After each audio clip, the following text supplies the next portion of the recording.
Bismillahirrahmanirrahim. Assalamu alaikum dear student. I am Ambreen Ibrar. We have started the syllabus of 10th class mathematics unit number 12 theorem 4. Theorem is the opposite angle of any quadrilateral. Inscribe in a circle or supplement. Students इस theorem का theme समझें कि ये हमारे पास एक circle है, कहता है इसके अंदर क्वाड्रिलेटर यानी इस सर्कल की बाउंड्री पे कोई से 4 पॉइंट्स ले लें A, B, C, D। In 4 points को एक दूसरे के साथ ज्वाइन कर दें तो ये एक क्वाड्रिलेटर बन जाएगी। इस तरह भी ले सकते हैं आप।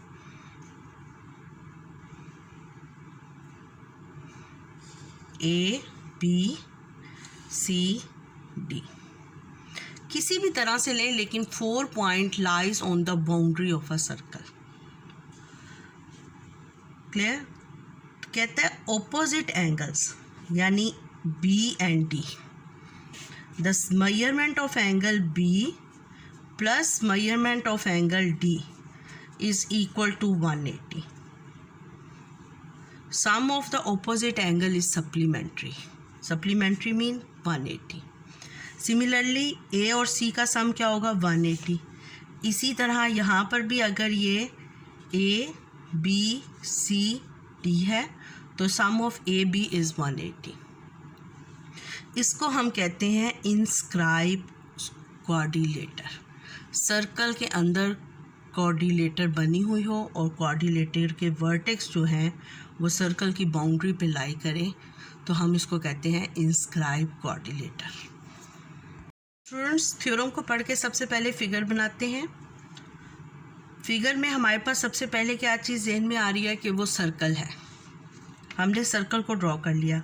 अब quadrilateral in a circle we take A, B, C 3 points in this position. आपकी बुक में ऐसे लिए हुए हैं, आप इसलिए ऐसे ले लें। और this is the point D।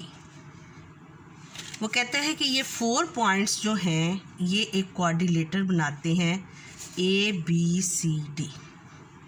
तो गिवन आपके पास क्या हो गया कि एक सर्कल के अंदर क्वाड्रिलेटर है A, B, C, D। Clear? ये आपके पास गिवन हो गया। गिवन में स्टूडेंट्स आप क्या लिखेंगे? A, B, C, D is a quadrilater. A, B, C, D is a quadrilater inscribed in a circle. Quadrilateral inscribed in a circle. Clear? अब हमने इसमें दूसरी चीज़ प्रूफ क्या करनी है? Are supplement. Opposite angles are supplement. Opposite angles are supplements mean ये opposite angle, measurement of angle D and measurement of angle B। Similarly measurement of angle C and measurement of angle A ये supplementary है। तो to proof क्या करना है हमने?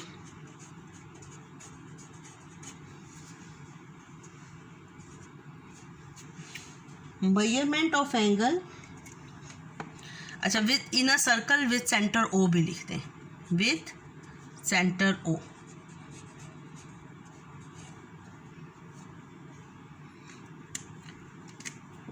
Measurement of angle A plus measurement of angle C is equal to 180 degree.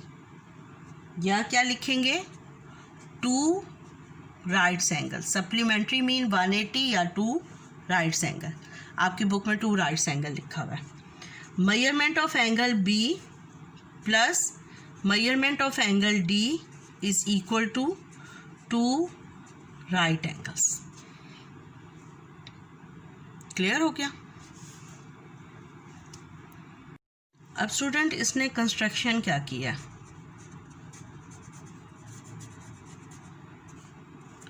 इसने construction की है कि ये हमारे पास सेंटर O है, तो एक सी को इसने join O and A, O and C,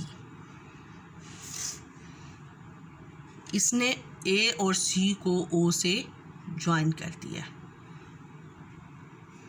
या क्या लिखा है इसने, ड्रॉ OA एंड OC, या आपकी बुक में उसने लिखा है draw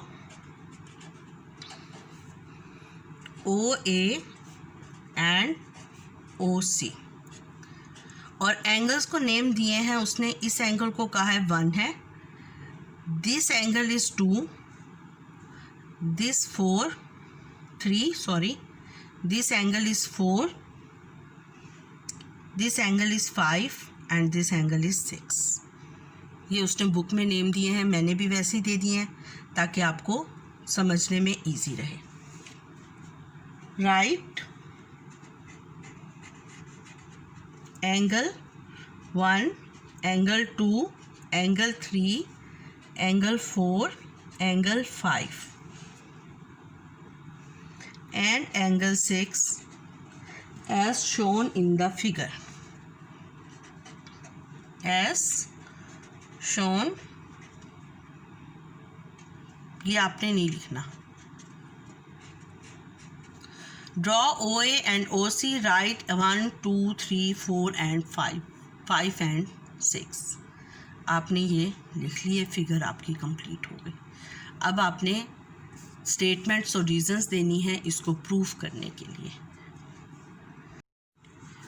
angle 2 is the central angle और angle B is the circum angle. Angle B is the circum angle.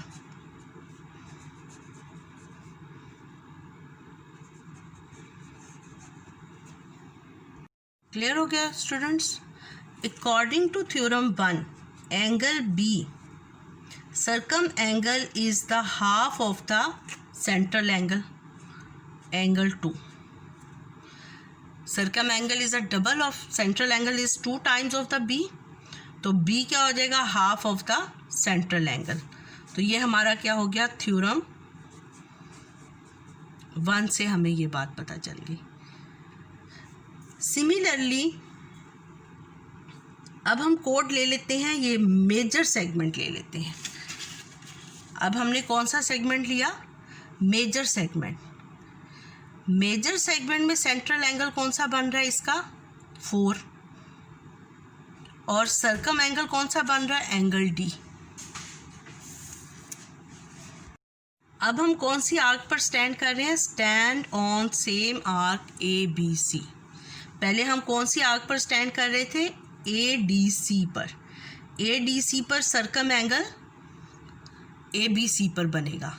अब हम स्टैंड कर रहे हैं ABC पर, तो सर्कम एंगल किस पर बनेगा, ADC पर बनेगा।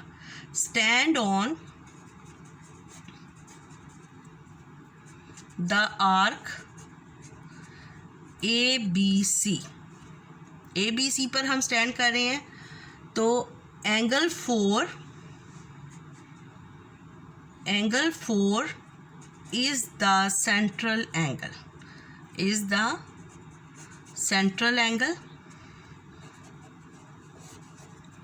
angle D is the circum angle।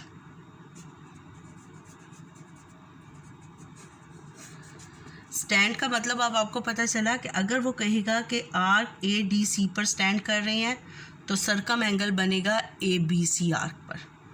अगर वो स्टैंड कर रहा है ABC आर्क पर तो सर्कम एंगल किस पर बनेगा, ADC पर।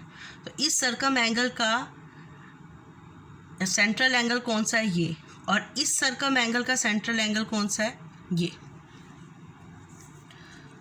तो according to theorem 1, angle D is equal to 1/2 angle 4। ये भी थ्योरम 1 से हमने लिख दिया। यहाँ पर भी रीज़न हम वही लिखेंगे जो हमने पहले लिखी है, arc ABC of a circle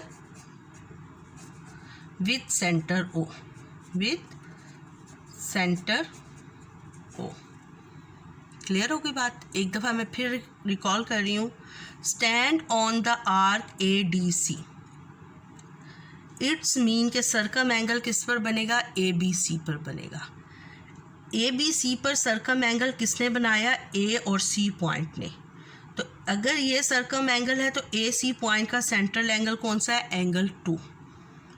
अब हम स्टैंड कर रहे हैं आर्क ABC पर, तो सर्कम एंगल किस पर बनेगा? आर्क ADC पर। अगर D सर्कम एंगल है तो सेंट्रल एंगल ये वाली AC के एंड पॉइंट्स का कहाँ बनेगा? यहाँ पर। क्लियर? पॉइंट्स एंड पॉइंट्स देखें दोनों AC ही हैं, लेकिन स्टैंड की वजह से फ़र्क पड़ गया कि सेंट्रल एंगल और सर्कम एंगल कहाँ बनेंगे। ये भी थ्योरम 1 हो गया। अब 1 और 2 को ऐड करते हैं। Add 1 and 2, angle B plus angle D is equal to 1/2 angle 2 plus 1/2 angle 4।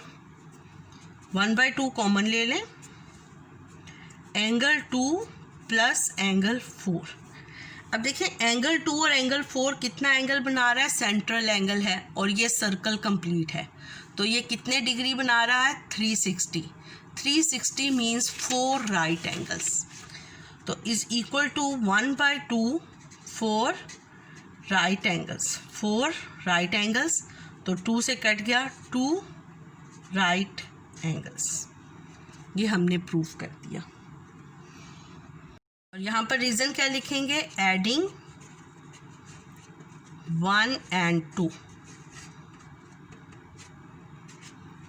Students, अगर आपको मेरा चैनल अच्छा लगा है तो मेरे चैनल को सब्सक्राइब कर दें और नोटिफिकेशन के लिए बेल आइकन को प्रेस कर दें। अल्लाह हाफिज़।